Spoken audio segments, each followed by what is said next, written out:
Okay. So I need to talk to the Hardy Boys for sure. Gonna need some Alfarata.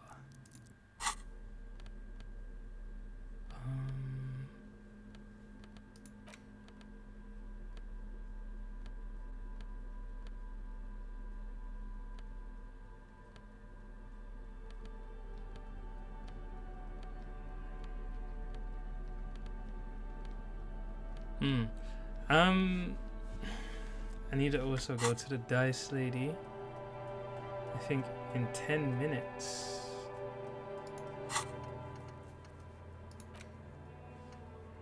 $19.40. So in 5 minutes. What else do I need to do?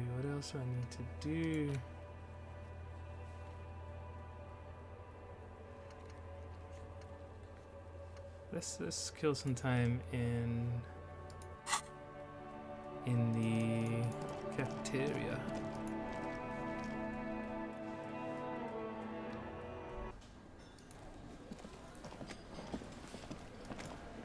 What's she got to say? I've got nothing to say to you. Why are you wasting your time? Maybe we'll talk later.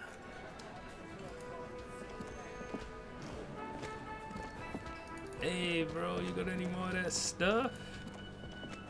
The man ponders his cooking utensils and gives you a little nod, acknowledging your presence. He smiles and bangs his ladle against each of his pots in turn. Okay.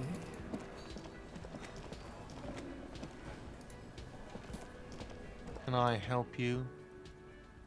Here's your trash container key. Thanks. I hope you found what you were looking for. I found the victim's clothes. How strange. I certainly didn't put them there. Maybe you don't remember putting them there. Maybe you were sleepwalking or in a refuge state. Could someone on your staff have put them there? Who else has keys to the trash container? The trash collection service? CS Municipal. I don't see why they would put anything in the trash, though. Ah, the elusive CS Municipal. I doubt we'll be able to track down who was sent here last and when. This will have to be one of those little threads that solves itself down the road. On Clinton Street, near the Boogie Street Diamond, a small truck rattles down an alleyway. It stops by a rusted trash container. Two men, their faces rough and swollen, jump out. They look at the container despondently. CSM is written on their backs. Thank you anyway. Could someone on your staff have put them there? Sylvie had the keys before I got here, and I can vouch for her. I can vouch for all my staff. None of us would tamper with the crime scene. Maybe you don't remember. I think fugue states are more your forte, officer. Fugue? What did I say? Refuge. Thanks. Yes?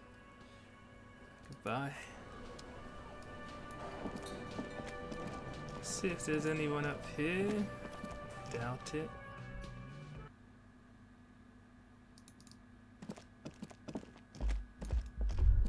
Oh. So I'm seeing more now that I've got more points, I think. Empty cassette case.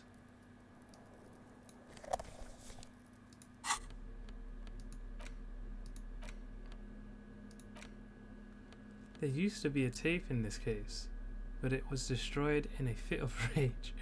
Something about the Etania's single, smallest church in the St. Sands, must have rubbed someone the wrong way. The label says song was recorded in 43. Ah, it's that woman.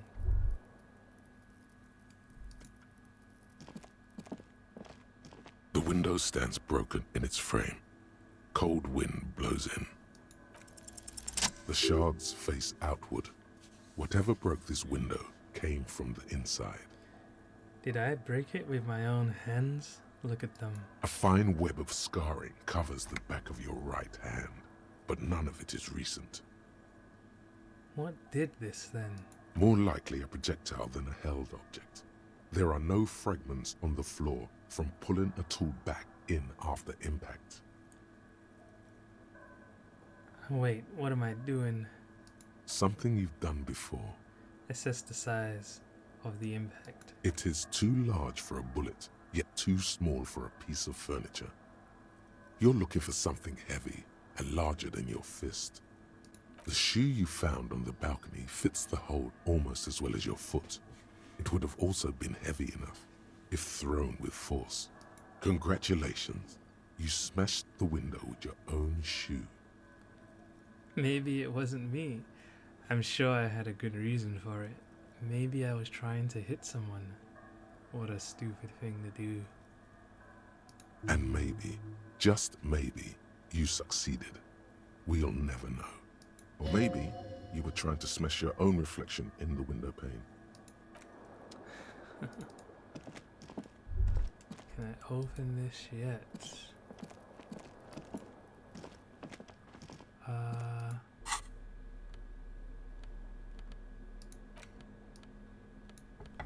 I need a better pry bar. Really need a better pry bar.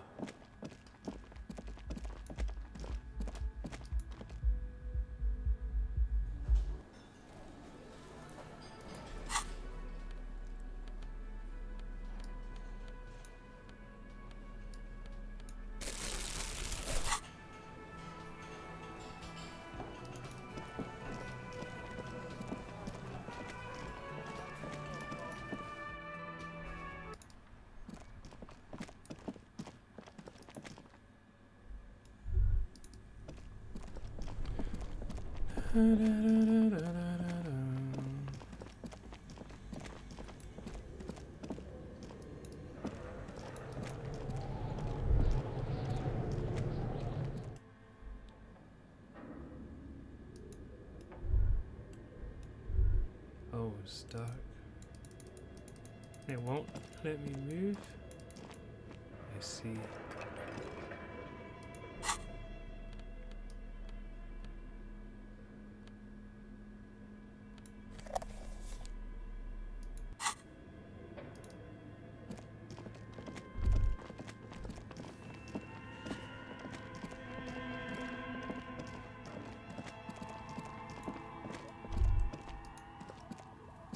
Yes?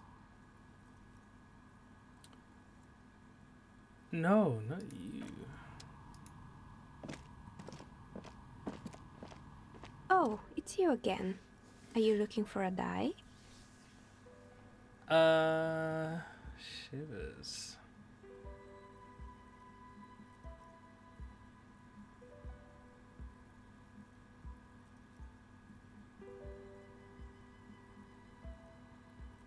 Wait, so can I order another die? I'm sorry. I'm a bit overloaded just now, so I can only produce one die per customer. Leave. Oh, it's you again. Are you looking for a die?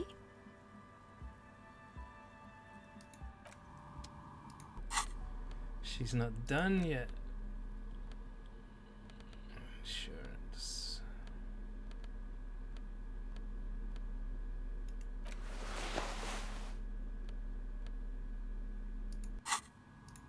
Oh, it's you again. Are you looking for a die? A gust of cold air sweeps through the chimney. The stones and minerals on the shelves rattle as though agitated. For a moment, it almost feels as though you're outside the building, exposed to the atmosphere. Hey, Niha.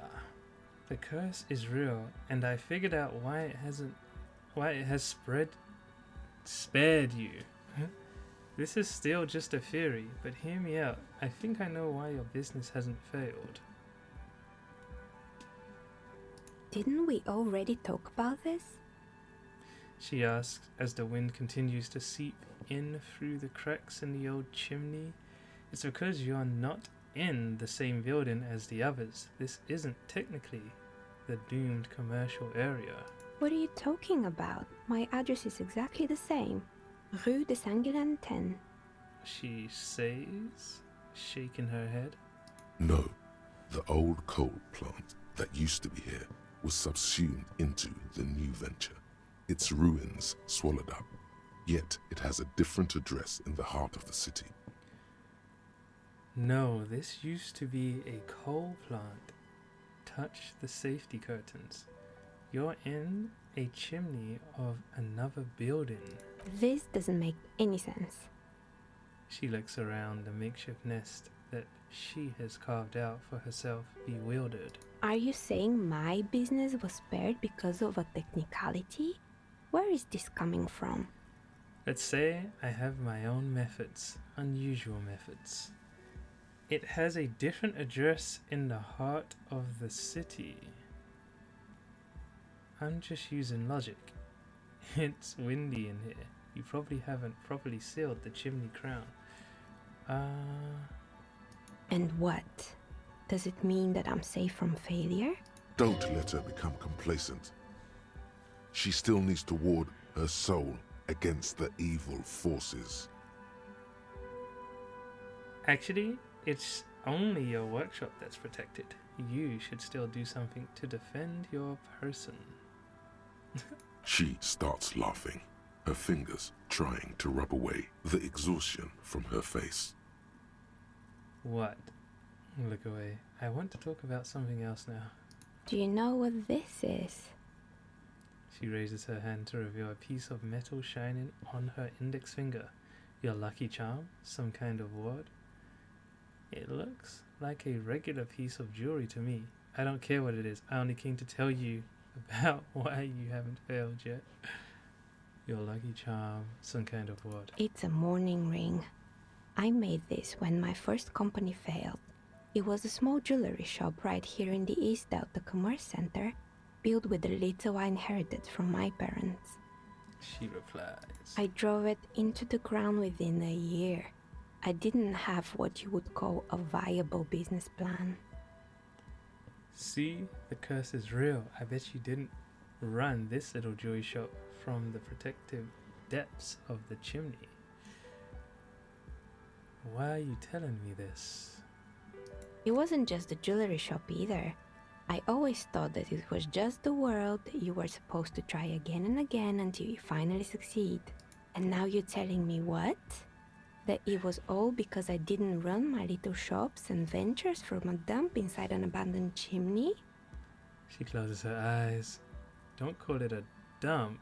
You've made it nice and cozy here. I'm sorry, I don't know what to say. It's entropy. Yes, coincidence is all that safeguards us. Don't call it a dump. Yeah.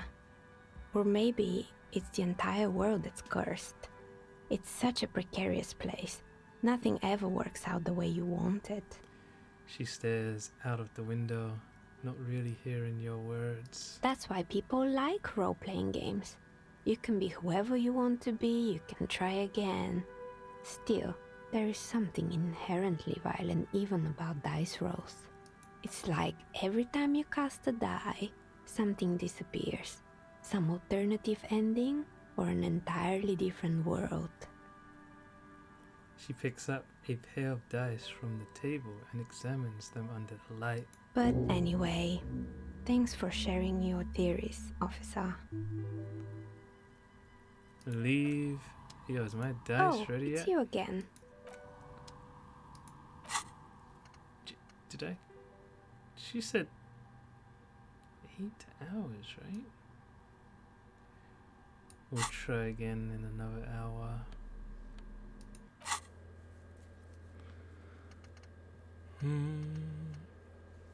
I'm gonna go talk to that guy again for sure.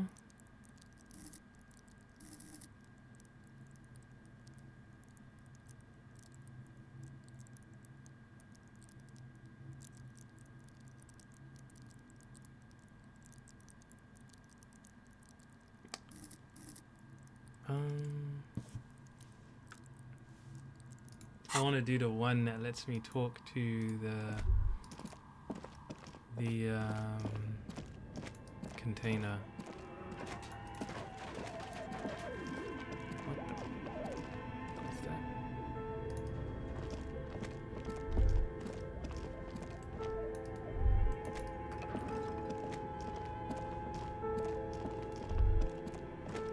I hear all kinds of noises.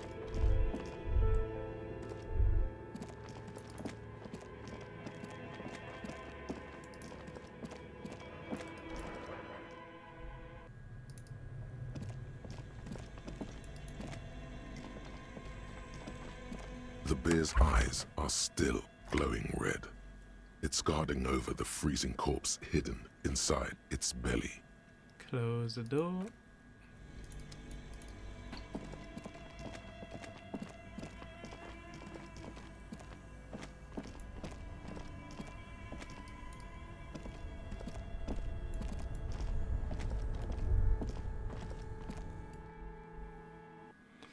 I need another crowbar. Just double check.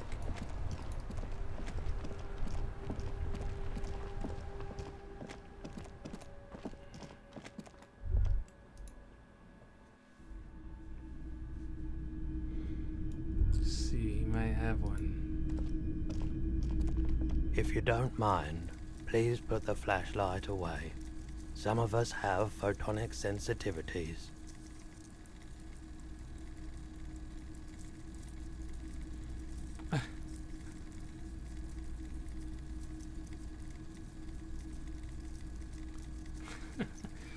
That's the pyro token. There is no flashlight. Put the flashlight away, officer. Having it is a privilege, not a right. Okay. Wait. Would I put it away? Officer, the flashlight, please.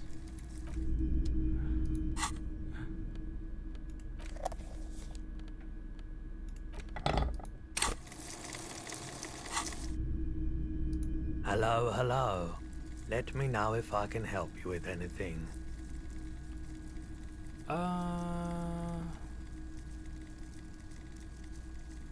Sure, let me have a look. Anything else you're thinking of selling?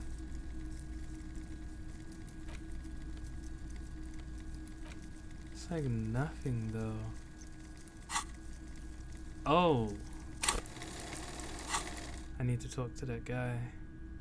Another time.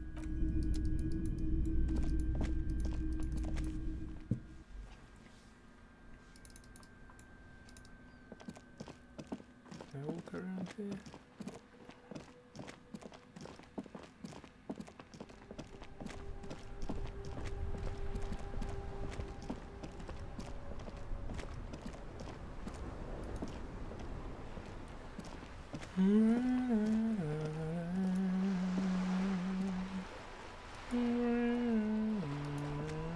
The purity of snow always reminds me of the purity of a man's soul, if he's got principles. Composure.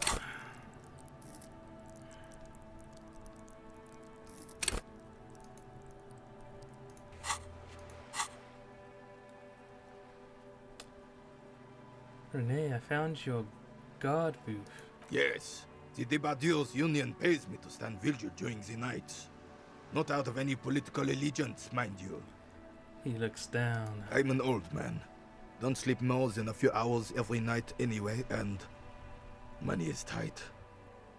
He adds with a slight sigh. He feels like he has to justify himself for some reason. You must have seen something on the night of the murder. Your booth looks right into the yard. I saw a picture in there. You were in it. You look happy. Who's the girl? Yes, it does. Unfortunately, I wasn't working that night. Been on a 2-week leave since last Monday. He nods. So who was working your shift that night? No one. The bus has been unmanned since last Monday. There's no other guard. It's just me. He looks suddenly very old and tired. No one has been guarding the container yard since last Monday. Yes. It's not actually an issue. I mean... He nods before hesitantly continuing. Look, officers. The container yard doesn't actually need a guardsman. Never had one before René. Monsieur Claire had that booth built specially for him. It's mostly decorative. Oh, mostly decorative. The possibility of someone being in there is enough to discourage any ill-minded individuals. He tries to argue. Evrard created this job for René because he knows the Royal Carabiniers' pension of honor and PTSD isn't something a man can live off. A decorated Kingsman collecting tear reflects bad on the whole neighborhood.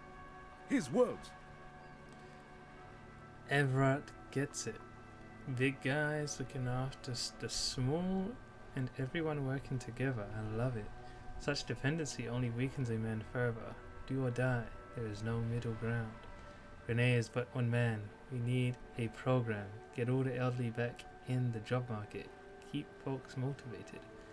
René should rent out his services. Invest the profit. Get a few more guys. Expand and repeat. Wage work is a dead end. There's absolutely nothing wrong with tar collecting. It's my side thing too. Proudly hold out tar bag. Oh, I didn't mean to imply there's something wrong with that. I do it too. Everyone does it. It's an excellent side thing. The jolly man says quickly. Yes, yes, yes. Can we conclude the topic of my guard booth now? The carabinier utters angrily. He is not going to become an entrepreneur. I saw the picture. She is nobody.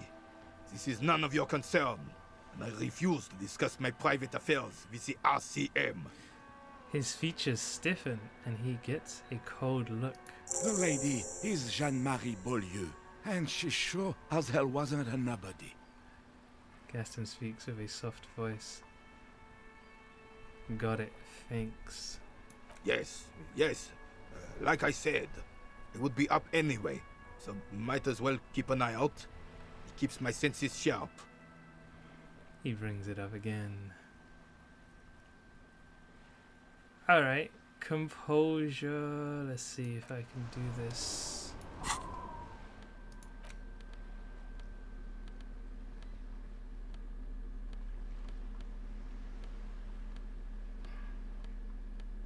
I got all my composure stuff on.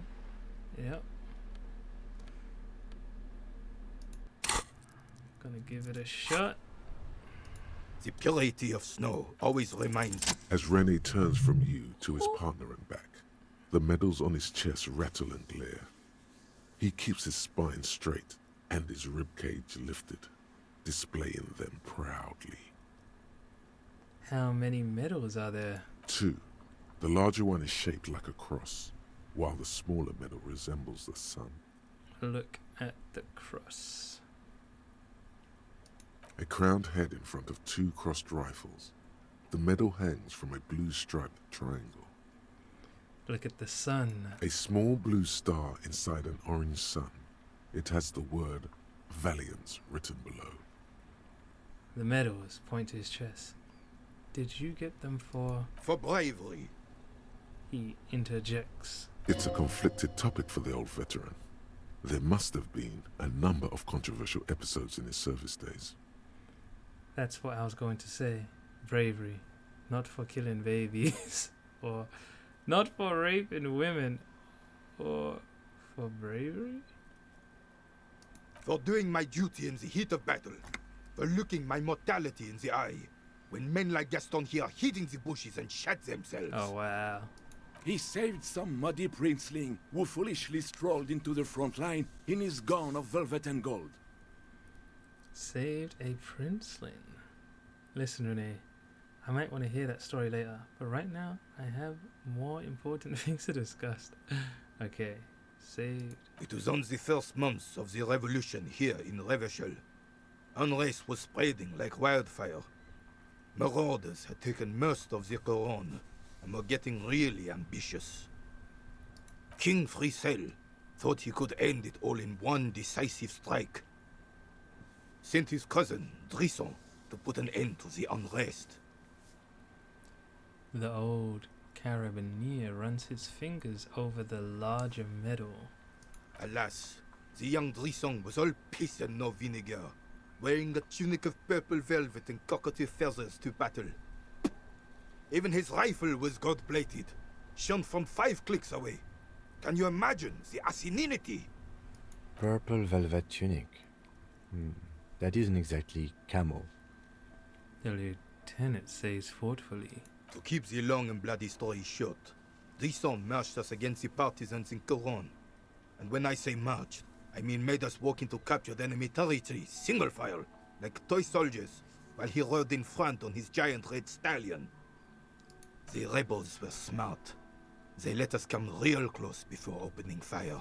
Suffice to say, it was carnage. Bastards. Slowly shake your head. I got shot in the left shoulder and went down. Just a flesh wound. But just as I turned over, the prince fell into the mud next to me. He was missing his lower jaw. Ooh. Then his horse, driven mad by the noise and smell of gunpowder, stepped on my leg and shattered my knee. He pats his right thigh. It's painful to even think about. Hang on to the story. Veterans get sentimental after such retellings. This might yield something useful. Okay, then what did you do? I grabbed my sidearm and shot the beast in the head. Then everything went black. Capitaine Arnoux, le fléau des chevaux. When I came to, it was all over. It was just me and Jolas Tresson, gurgling in the blood-soaked mud right next to me. He continues, ignoring his companion. The Dink had taken numerous flesh wounds and lost a lot of blood. But despite missing his jaw, he seemed hesitant to die. Tougher than he looked, that one. That's no dink, that's a fighter. I'd give up. Can't imagine living without my jaw. Touch your jaw. This would never happen to Johnny. Jaw. Point to your jaw. My jaw is tight. I've been through worse.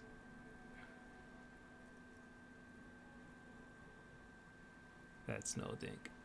So I grabbed the Dink and started crawling. Kept going until the 59th Cavalry picked us up. Through some miracle, we both survived. And the jealous freak convinced Frisel to give me a medal for not leaving him to die in his own blood. Piece and shit. He was the commanding officer and I was on duty. Just doing my job. Shouldn't hand out medals for that. 13 months later, I received the Sun for distinguished service.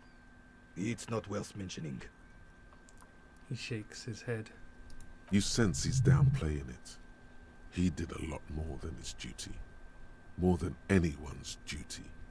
It's in his spine, in his billowing breasts, and untarnished self-worth. Sounds like you're being modest, Renee. The old carabinier stands quietly like a statue, his features motionless. What Monseigneur Modesty is not telling you is that he crawled over 7 kilometers before the cavalrymen found him and Drisson. 2 days later that was. And that even while crawling with a mangled half-dead prince on his back, he still managed to murder 3 rebels on his way. Is that pride in his voice? It's deep down, but maybe even unbeknownst to the man himself, it's there. Hold on. You're just a little bit proud of Renee's heroics, aren't you? Quite impressive. It's men like Renee who made Revachol great once. I'm not impressed. All those heroics, and where is he now? No, you gotta play to win. Look after you first. This doesn't seem like a good moment to express an opinion. Lean closer. I don't want to risk it. Let's say this one. Maybe, but also bear in mind, officer. They don't hand this out for anyone with a service record. He points to the sun-shaped medal on Renee's chest. Oh no, you have to get shot. Repeatedly. And you need to get your hands bloody too. Really, really bloody. He nods eagerly. Do not speak of what you know nothing about, Outrun. Duty is something you will never understand. He slams the heel of his boot in the ground. Thanks for the story, Renee. Bah! There were many such stories in those days. Many such men, too. True Eversholians. Men with backbone. His gaze wanders over the bay. Oh yes, René, yes. Men were bigger, girls were prettier, and everyone wore the fascia. Lord, please bring those days back, if you can. The jolly man nods meekly. I'm not getting into this with you again. Officer, was there anything else? Drama. Okay, thank you for your time. Drama has already got one in there. Just change my clothes in front of them, +1. See, and I've got -1 from the shades.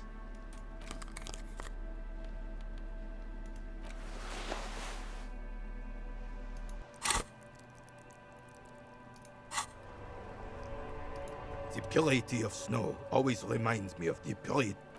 See. So, we'll check the dice lady one more time. And then at 9, we'll check at 9.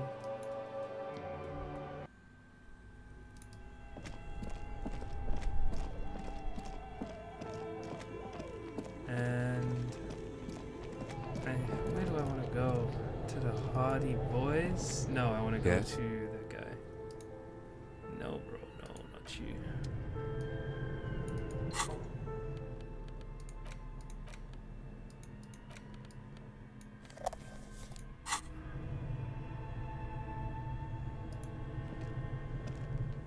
I want to let him know I opened the door to the apartment.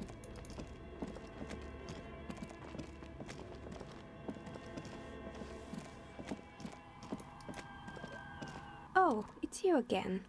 Are you looking for a die? I came back to pick up my die. Very good.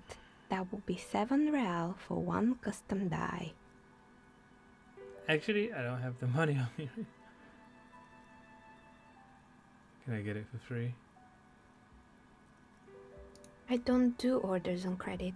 Come back when you have the full amount. Alright, good. I was joking. That will be 7 real for 1. Here's the cursed die you ordered. Okay. The dice maker opens her desk drawer and hands you a tiny black sphere with 6 phrases written on it. Read the phrases. The phrases read, God is indifferent. Take all. Lose all. 50-50. Nothing happens. And pale. What is this? It's a die. Try rolling it. Confirms the dice maker with a subtle smile on her face. Cast the cursed die. You throw the ball on the floor, and it ends with one of the phrases facing upwards. God is indifferent. Good. Now roll again, detective. Roll the die again. It lands on exactly the same result. God is indifferent. It declares again. Huh? It's a sphere pretending to be a 6-sided die. Each roll will end with one of the phrases facing up. The die originates in Ilmara, where it was used for cleromancy. Except I've weighted the die. When you try rolling it, you realize that each time it gets you exactly the same result. God is indifferent. This is our curse.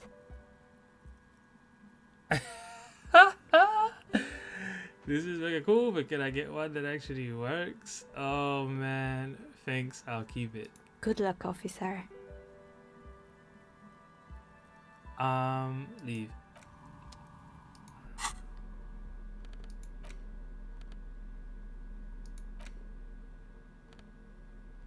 This spherical die with an octahedral cavity and a small internal weight will settle with one of the 6 phrases facing up. God is indifferent.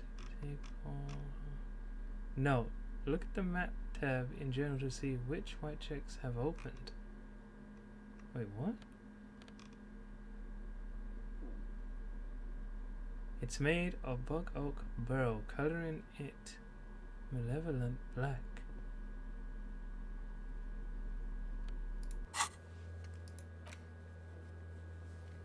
What do you mean? See what places is opened up.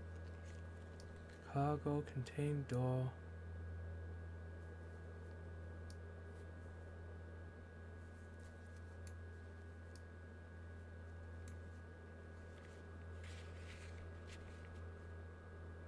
Those in white.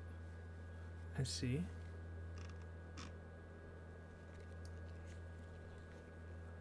Why is it so hard to go through?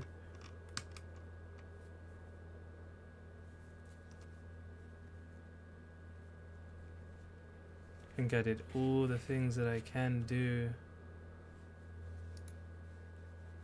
Measure head.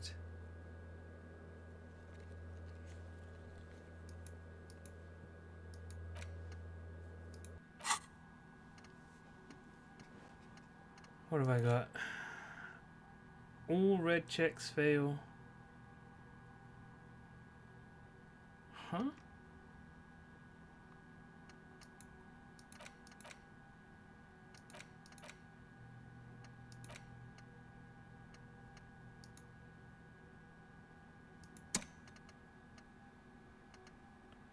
I think I'm going to end up using all my points on these.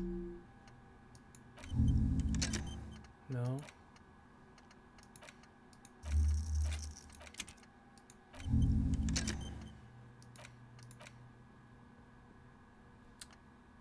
I forget.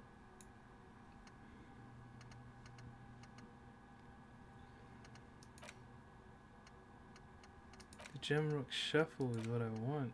No. The Precarious World. Stop. Yeah, let's do this one. Maybe it'll let me do red checks twice or something.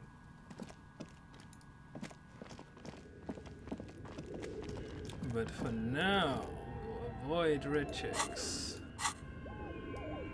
How do I get out?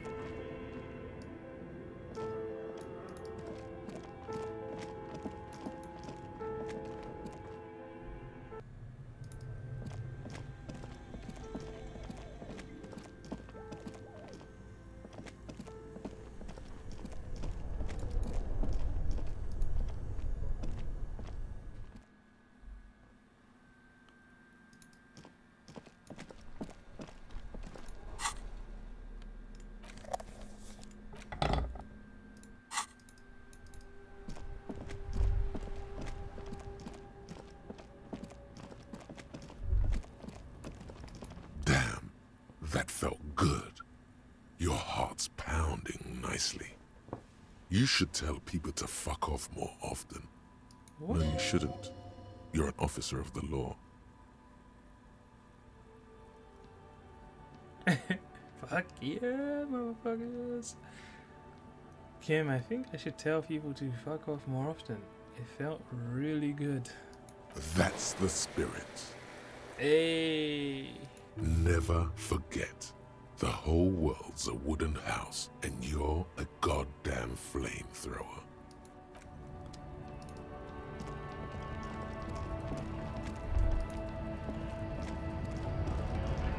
I think I need more perception or something.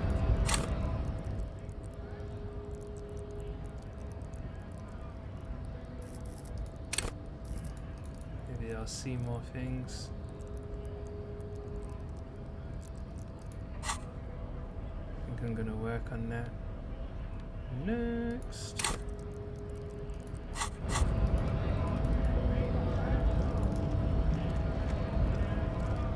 Oh, I wonder if I can give him the key back. Hola, wandering man. How can I help you? That weasel I visited, turns out he has one hell of a colonial mug collection. Yeah, the janitor who gave me the key to his apartment said the guy's a bit of an asshole. Yes, his mug collection certainly represented antiquated social values. See how we're all busy concentrating on the racist mugs? That's what the ruling class wants. A man with such a funny mug collection can't be that bad. All I'm saying is he had lots of mugs.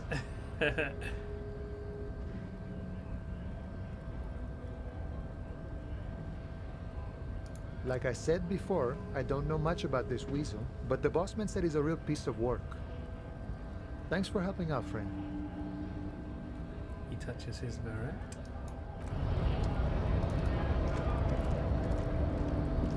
Let's go say hi to Measurehead one time. Let's just see.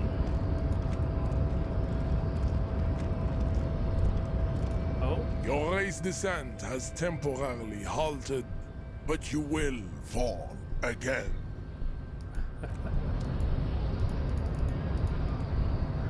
Can't go back here? Fair enough.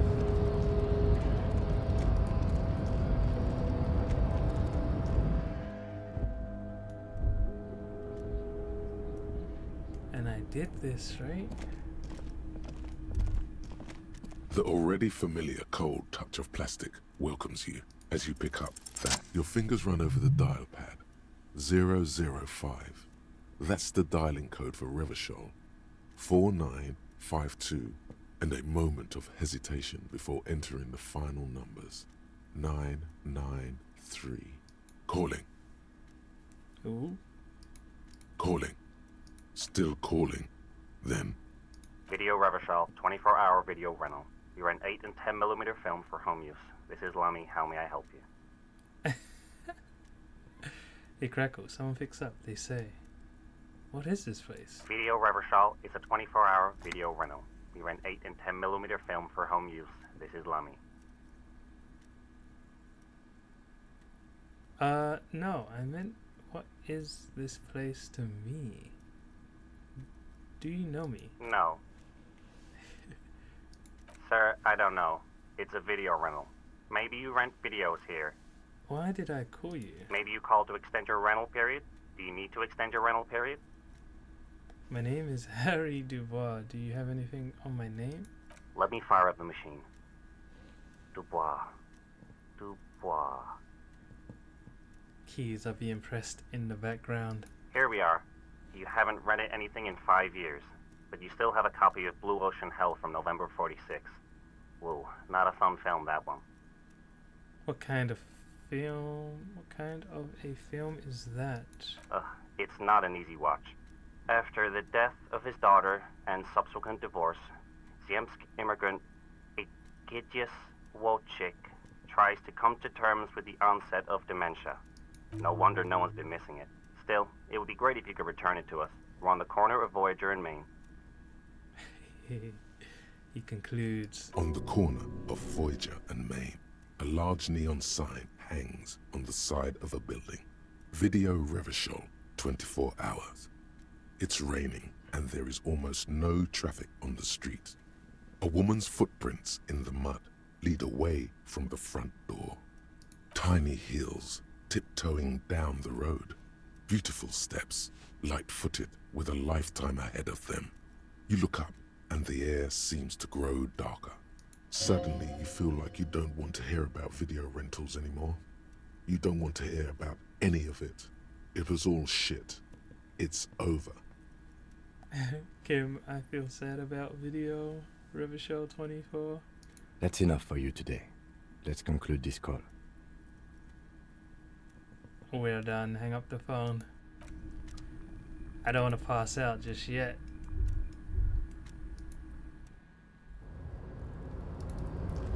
This guy's got a lot of demons.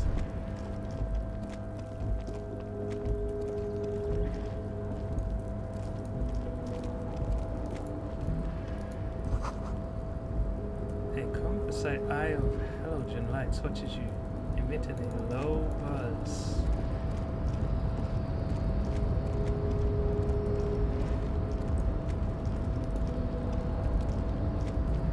You're back before the cargo container. Its draw has not lessened since you were last here. If anything, it seems to have grown slightly. Rhetoric.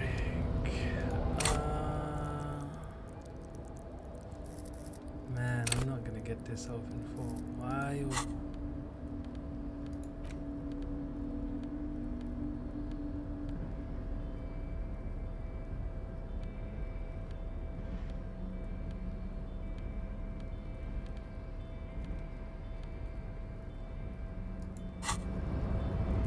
You're back before the cargo container.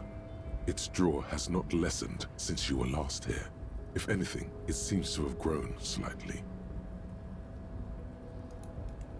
God.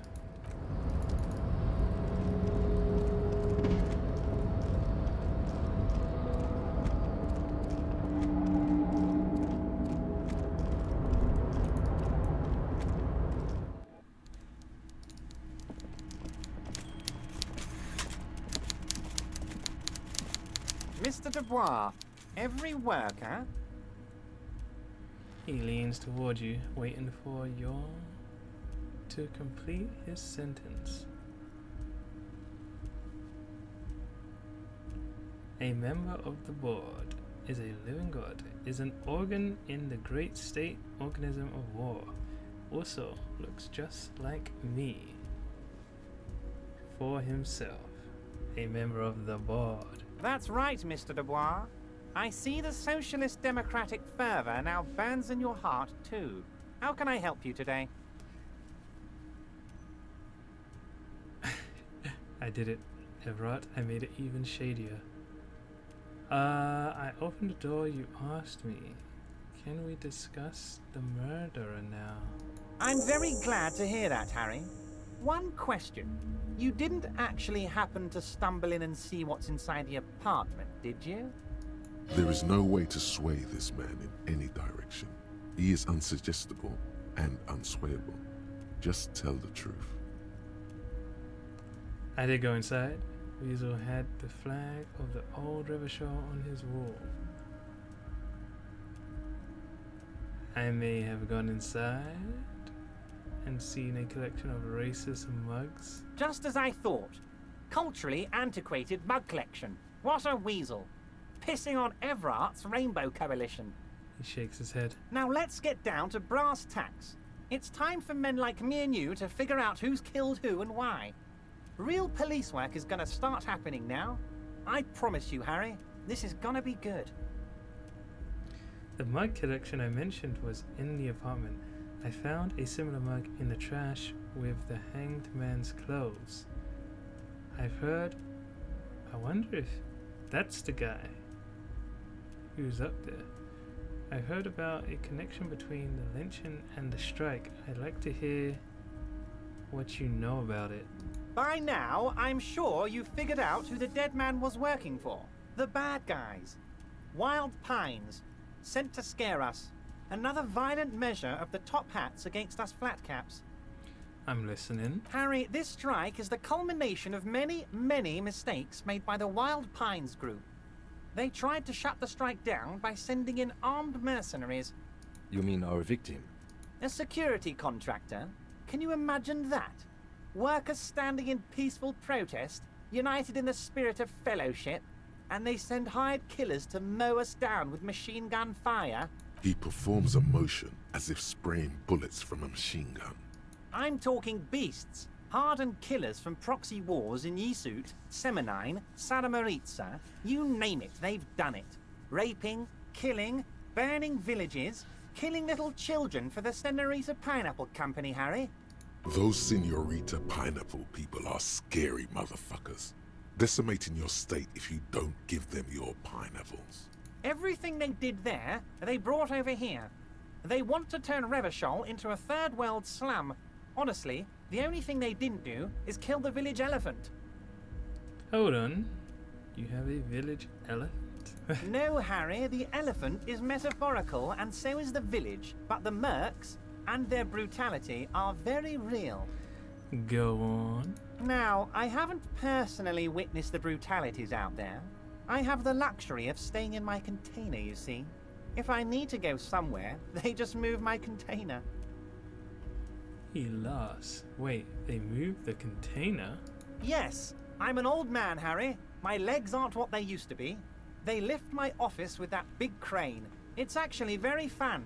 You should try it. But enough about me and my fun container. The killers the company hired, I think there were 3 of them, all hardened commando types. His face turned serious. One of them got downright suicidal, getting drunk, violent, a little rapey. Even their own negotiator couldn't control him. That's your boy, the one who likes hanging out and trees. By negotiator, you mean Joyce? Harry, what you need to realize is, we dock workers are not pushovers. He says, ignoring the lieutenant. We got grit, Harry. This whole neighborhood does. Push us hard enough and we push back. And when we do, we push to kill. He raises his finger. An entire neighborhood of killers. Wait, the whole neighborhood is in on it? Who exactly did the pushing? There's a militant wing inside the Union. A group of people whose duties don't involve manual labor, but peacekeeping in the neighborhood, making sure everything runs smoothly. They're like you guys. Idealistic people who want to make sure bad things don't happen. And if they already have, well, punishment must follow. He nods to you and the lieutenant. So these idealists killed our victim? One day Titus Hardy, leader of this peacekeeping faction, comes up to me and says, "Boss, socialist democratic fervor drove us to take it upon ourselves to kill this beast that was burdening the land." He probably worded it differently, but that was the idea. Sure sounded to me like they killed him. I gave them 2 weeks paid leave and told them to lay low to avoid retaliation. Aren't you worried we might arrest them for this? Oh, I'm not at all worried about that. These are not the kind of men who get arrested. They're Martinez boys, tough and gritty. I'd like to see the man who takes them in. Besides, I sent my lawyer girl to look after them. If he's just boasting, then it sure doesn't feel like that to you. He's not worried. How do you know the mercenaries were hired by the shipping company? How do I know? Let me tell you about these people. That's their MO. It's what they do. He slams his fist on the desk. Last winter, some poor workers in Terminal E went on a little strike. The company sent in Sediment, a security contractor. The strike was over the workers' right to wear protective footwear, Harry. These guys turn up and start beating people. Tell you what, Harry, I wouldn't be surprised if we got the same mercenary company after a little rebranding. And I'm sure as hell not surprised to see an army of scabs under my gates. So you believe the scabs were organized by the security contractor? You said it. Hell, one of those guys looks big enough to take down that proverbial elephant. Boys like that don't just happen to show up during strikes. He's not scared of them. If anything, he likes them being here. Strange. He mentioned a lawyer girl. Oh, Liz is a bright one. I paid for that law degree myself, thinking it'll probably turn her all fancy. But hell, Harry, she came back a firebrand socialist. Sometimes she scares me with her zeal. He grins broadly. Tell me about Titus Hardy and his crew. Oh, they are simply fine young men, all 7 of them. Exemplary union members, always working to advance their position in the local socialist democratic movement. Core members. 7, yeah? Old Theo used to run them, but things really kicked into gear when Titus took the reins and named the group after himself. Gotta love his initiative. Interesting. Who's second in command? They're almost all of them great guys, born leaders. Whatever happened, I'm sure they only had the best interests of Martinez and Revachol in mind. Work with them. Hell, interview them. But don't fight them. They really are just like you. Men who like beer, women, and some order on the streets. Separate one from the herd. So let me ask you this. Which one of the Hardy Boys is your least favorite?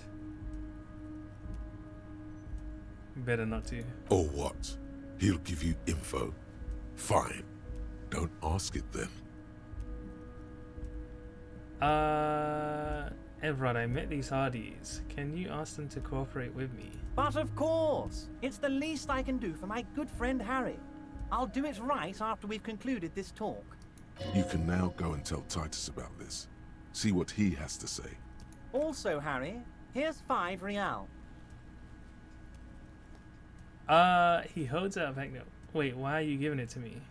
I'm not giving you anything. I'm just holding out 5 real. What the hell? Needless to say, this is another move. Don't take it. I don't need it. I only wanted you to help me with the Hardy Boys. Oh, I wasn't offering it to you, just holding it out there. But I'm willing to share information. Was there anything else? This guy's tricky. Good talk. Let's conclude for now. Was it a good talk? I'm not sure we made much headway here. I was hoping we'd bust the case wide open. Heck, I even wanted to tell you what I really want to achieve with the strike. I don't know what happened, Harry. I wanted you to feel like Mr. Martinez. And of course, I also wanted you to find your gun. But it's like I can't completely trust you. Yet. Great sadness comes over him. Yet? Yes, Harry. It's like I can't fully trust you if you're not a man of the left. I want to, but I just can't. He says, slowly shaking his head. A man of the left. So you have to be a social democrat. He's been hurt too much in the past by men who aren't social democrats. I am not a man of the left. I'm a patriot of Revachol. You're right not to trust me. I take care of me. I'm a hustler. I grind. I'm a money engineer. What's that supposed to mean? I'm more left than you are. Yeah, I'm gonna say that. This is another corrupt scheme, isn't it? I'm neither left nor right. I do what my heart tells me to do.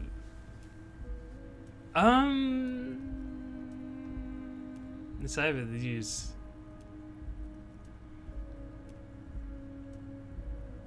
I want to say this though. You're saying it, but I don't believe you.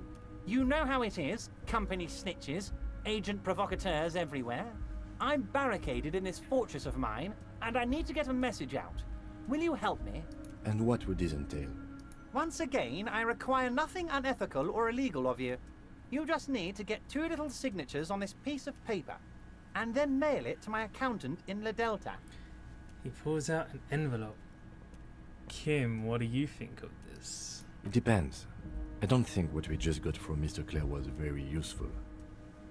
He studies Everett. But, he thinks, it's your call. As I said, it weighs on me heavily. But once we get really talking, well, I'm gonna hand you the keys to Martinez, and maybe even help you figure out who's behind this killing. He bows his head in shame, then looks up and smiles. This guy is never gonna help us. What are the signatures for? I'm glad you asked, Harry. The Union is going to build a modern youth centre in Martinez. It will be righteous. We're gonna get those teenagers off drugs and on roller skates. Roller skating. Not drugs, Harry. You like this. There's a nameless little street on the coast with some old houses around it. Most people have already signed. I just need 2 more signatures to get this mission off the ground, Harry. No, I'm not going to do this. Perfectly acceptable. No one's gonna force you into anything, but I don't know about that gun of yours. You see, I'm a vengeful man, Harry. Part of how I got where I am is that, well, I can be quite nasty sometimes. But the good news is, the moment you change your mind and want to look into this matter, just tell me, and we'll be buddies again. He smiles pleasantly. The lieutenant's eyes meet yours, and he shrugs. Okay, fine. I did it, Everett. I made it even shadier. What?